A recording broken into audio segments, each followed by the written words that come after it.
Tämä on Työelämän tarkoitus podcast. Tässä podcastissa paneudumme työelämän murrokseen ja ennen kaikkea työhyvinvointiin mielenkiintoisten vieraiden seurassa. Minä kysyn sinulta tämän podcast-seurakunnan läsnä ollessa Toni Dundefelt, Minna Huotilainen, aivotutkija, Arto Salonen. Mikä on työelämän tarkoitus?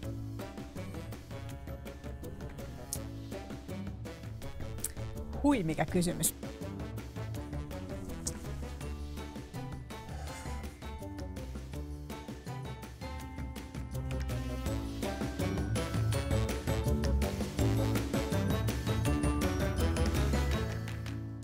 Kumpi on älykkäämpi, hiiri vai Mikko Romppi?